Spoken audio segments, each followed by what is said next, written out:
Okay, well, good morning.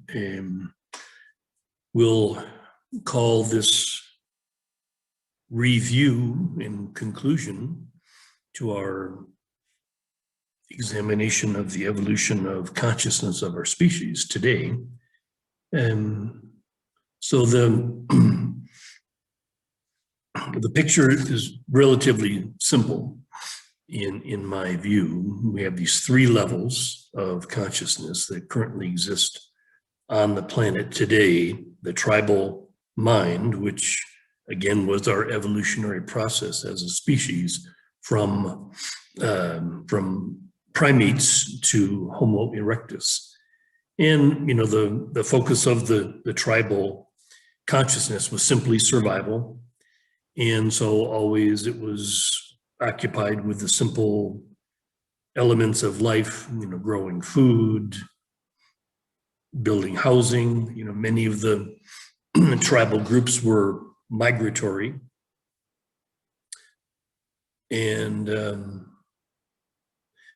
it was our evolution over a period of millions of years, and pretty much dominant over the past 5,000 years on the planet. But what we started to see a few hundred years ago was this possibility for people to leave the limitations of their tribal existence, whether it was in Africa or Asia or Europe or what have you. There was a migration, probably mostly from Europe initially, people choosing to leave systems of control, limitation, whether it was religious or political or economic, and made the migration to North America, Canada to some degree, but mostly United States of America. And so this was a very big movement over the past few hundred years, and the development of a system, we would call this now the egoic mind, where personal freedom, independence was the dominant theme, okay, that the individual could rise above his or her tribal conditioning and become more, whatever that is. And that was definitely the theme in the United States of America, is that, be all that you can be. And a very important developmental process in our evolution, both as individuals and as a species. But this egoic mind would become very problematic because the egoic mind is built on conflict. It's predicated on conflict. There's certainly conflict at the tribal level, usually the tribe, the group, just trying to protect itself from other groups. But in the egoic, it became more difficult in that there was sort of like no control, no stopping the individual, whether he or she, whether it was economic or political. So you just had this process that involved, again, a unfettered individual expression. So in today's sort of grotesque overplay of this idea of individual freedom, you have certain individuals that have become, massively wealthy, massively powerful. And the whole system is basically imploding on itself because, the game, especially in the last 100 years or so of capitalism, was a game that was kind of rigged. And, the capitalists made the game and dangled the carrot for the middle class. There was this opportunity to some degree for people from the middle class to become supremely powerful and wealthy and, part of the upper class. It used to be there was only a two-class system in the world, the aristocracy and the poor. And this experiment that happened in North America basically failed because now we've got back to this two-class system, the super wealthy and the poor. The middle class pretty much has borne the brunt of the collapse over the past decade or so.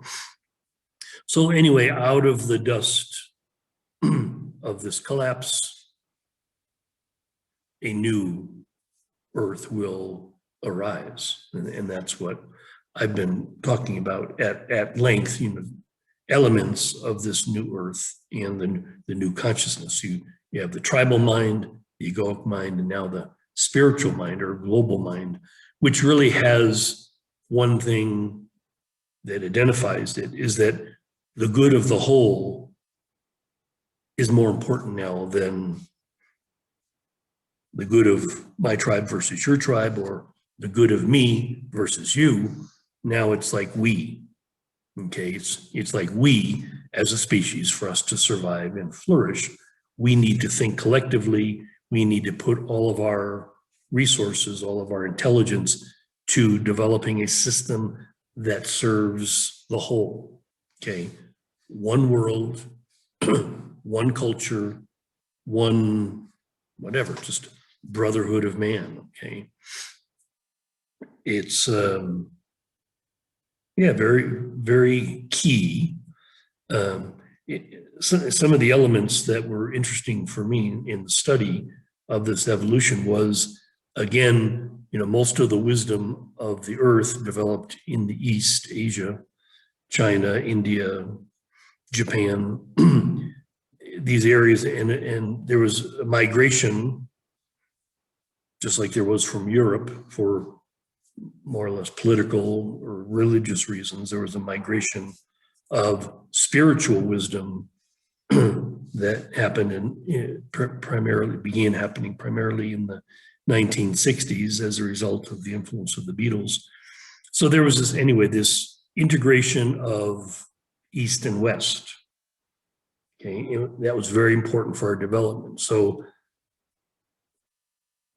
you could say that two things were primary in the development of United States of America, where you would have this concentration of intellect, the best minds from all over the world came to study and to work in United States of America. So you just had it just became this hotbed of higher, intelligence, the sort of the peak of this egoic mind, the rational mind in its developments. But more importantly, there was this influx of spiritual wisdom, because this would become the seed for now our new earth. And just like there was an exodus from east to west in the 1950s, 1960s, 1970s, now there's an exodus from the north to the south. Okay, there's a very important prophecy that I'll share with you now that describes the eagle flying with the condor, eagle representing North America, condor representing South America. And this is I think the highest prophecy on the planet today, that says when the eagle flies with the condor, it will be the birth of a new earth. And the prophecy talked a little bit about this period of 500 years or so where the North, basically the imperialistic North that was, European, but later North American, was keen on exploiting South America. But because this is energetically the vortex of our birth, of our new earth, right here where I sit at one end of the Inca Trail, the other end being the Sacred Valley of Peru, Machu Picchu, that this is this umbilical cord, okay? This energetic umbilical that represents our new birth, okay? The new birth as these energetic beings, these highly evolved beings, well beyond the limitations of the rational mind, of the egoic mind, the spiritual mind, okay, that is being birthed here. I and many others like me are part of this birthing process here in South America. This will be the place where we survive and even flourish, while the rest, North America and the rest of the world, will go through more or less an apocalyptic ending. So we'll see over this next decade this very fabulous, amazingly intense process going on, okay, that will look like, to those that are still in that conditioned structure of tribal and egoic conditioning, it will look to them as if everything is ending. Well, everything's not ending. It's just simply these old forms no longer serve us, no longer serve our species or our globe. So this new species, Homo globulus or Homo spiritus, the new species, which I represent and many others like me, are the ones that will now design and build this new Earth, and it will begin here in South America.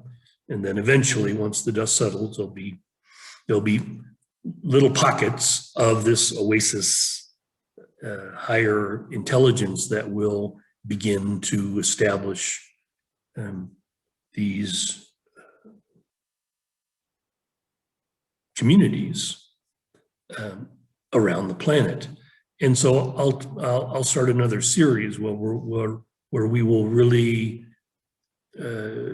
look at the design and the implementation of this new Earth, look at the features of it, how these individual communities will look and how they will be connected with each other to create a global network of communities that, again, are serving this one evolutionary process, okay?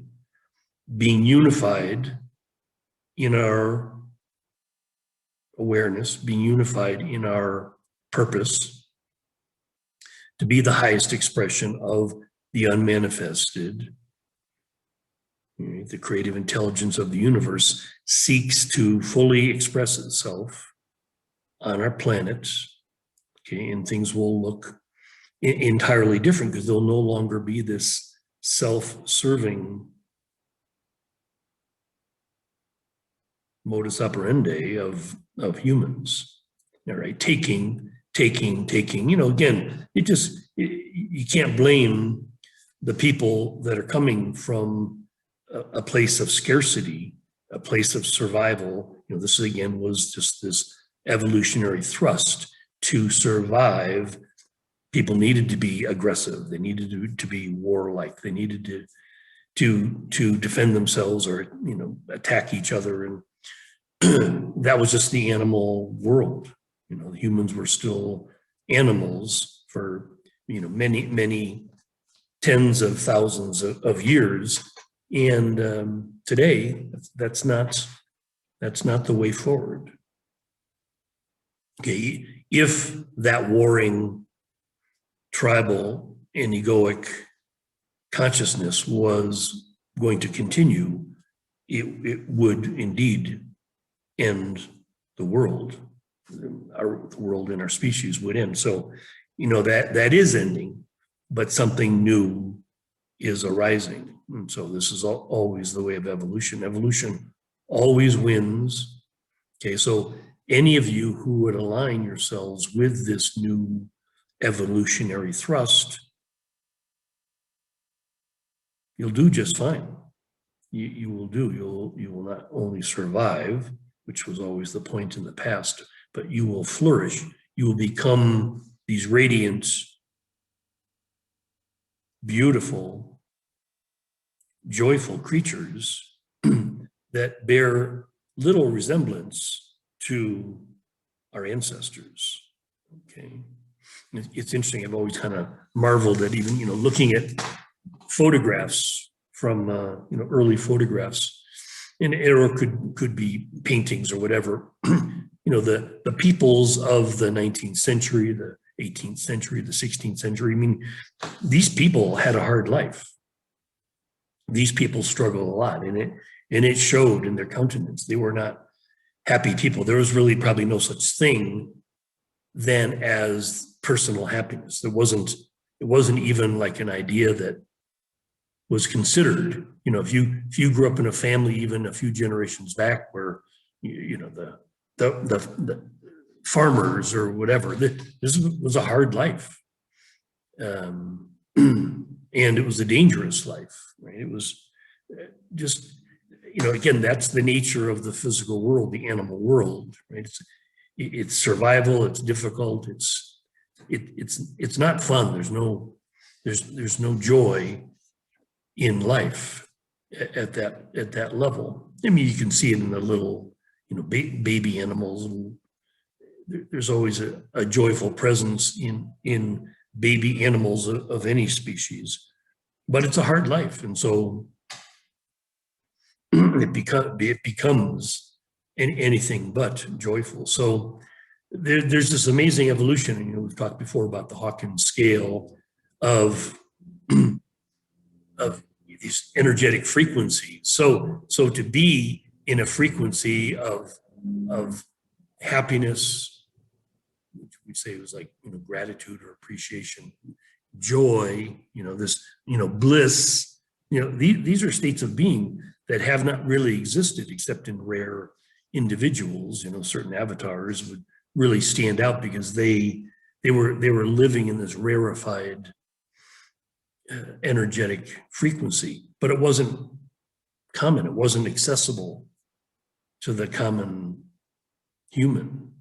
You know, that really life for them was difficult, was a struggle. So again, you see what's going on today, where the people that want to, you know, they think survival has to do with controlling population, controlling other individuals. And there's individuals, you know, the tribal people are easy to control. But it's not the way forward. The way forward is not about control. So those of you that have ears to hear, eyes to see, that seek a new way of living outside of the regulations, outside of the controls, outside of the limitations. Again, the limitations and controls are what created the migration to North America in the first place. Now, that same migration has to happen out of North America because there's no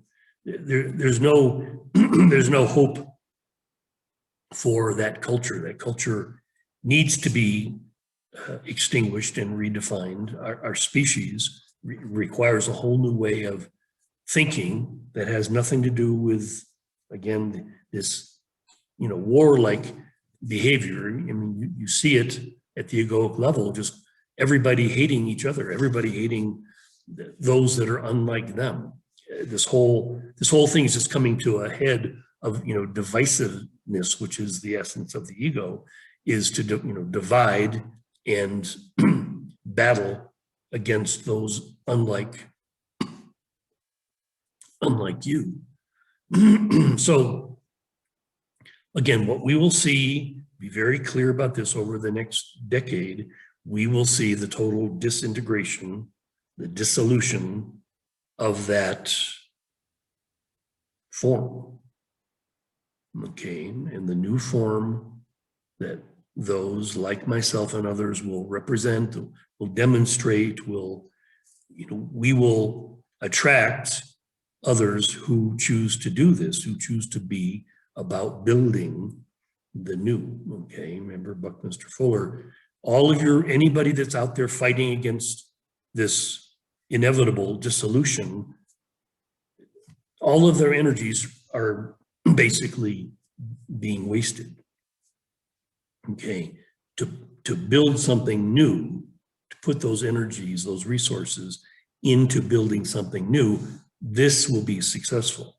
And this will, again, yield, the process of being about this is what yields an exhilarating life, a happy life, a joyful life.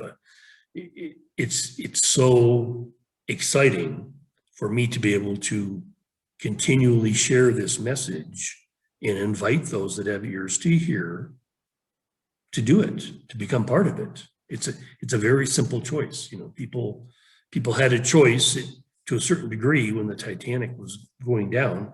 there was an opportunity for some to get in the lifeboats, get off, and survive. And the rest either didn't have that choice or chose to stay and go down with the ship.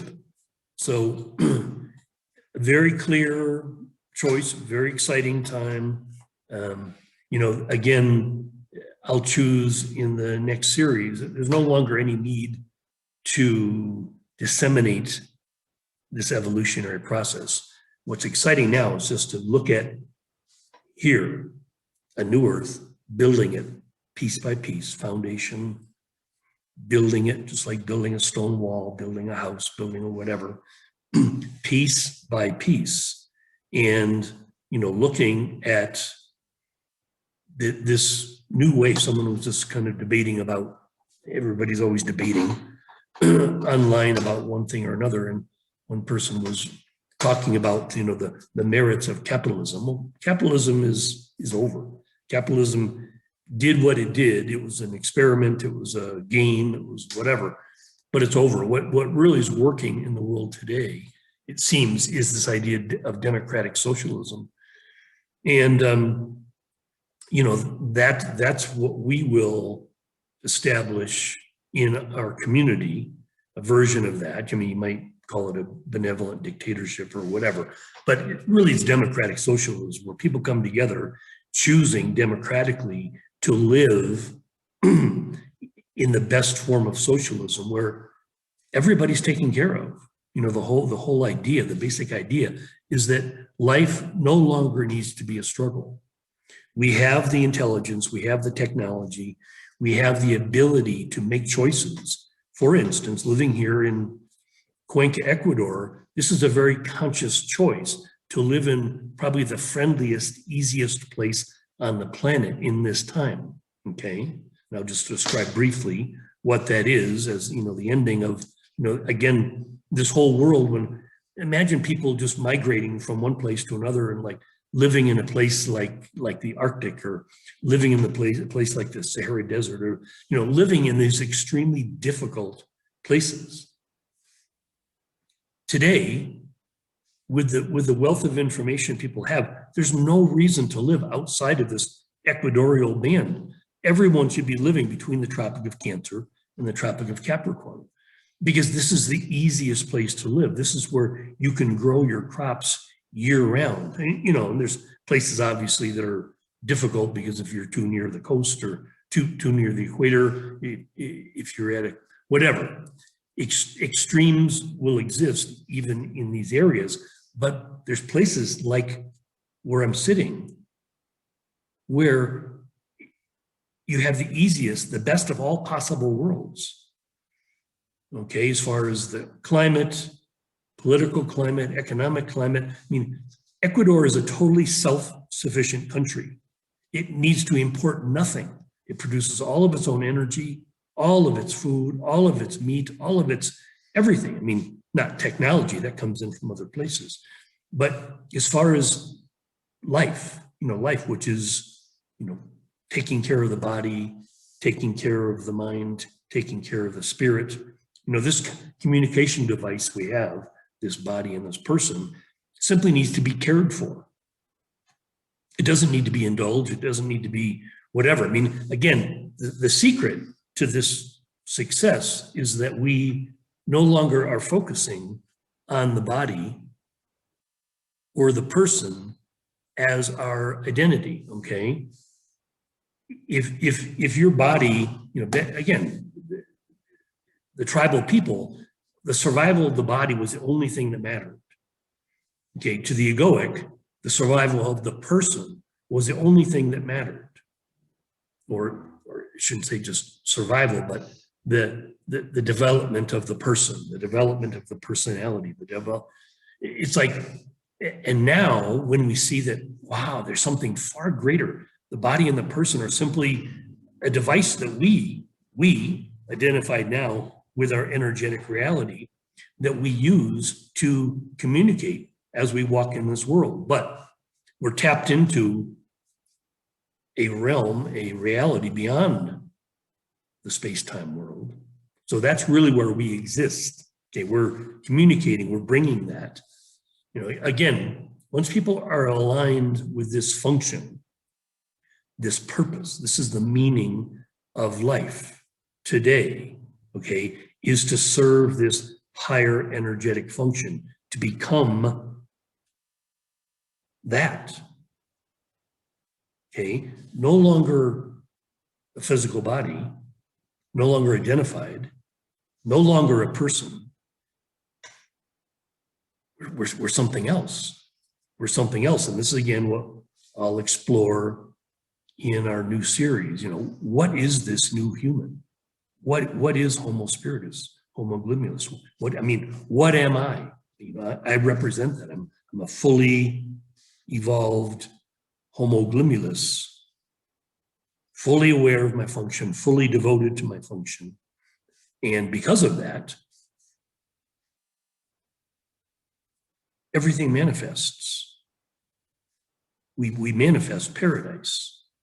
It manifests around us because that's reality. That reality is to be in paradise, to manifest paradise, because paradise is what we represent.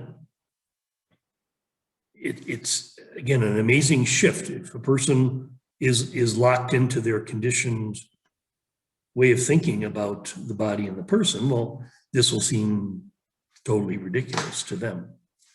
But it's real. It's real. And so again, part of the program is supporting people in the process of consciously dying to that misidentification. You know, again, it's what our grandparents, what our ancestors, that's all they knew. They didn't have an option. You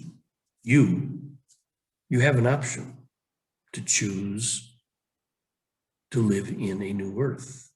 So I'll end this series. Thank you for listening. It's interesting to me. It's what I spent 40 years of my life doing, focused on this process of evolution. And now I want to be done with that and just be at play in the fields of the Lord, just enjoying paradise, enjoying the full flowering of our new species. So I love you. You can do it.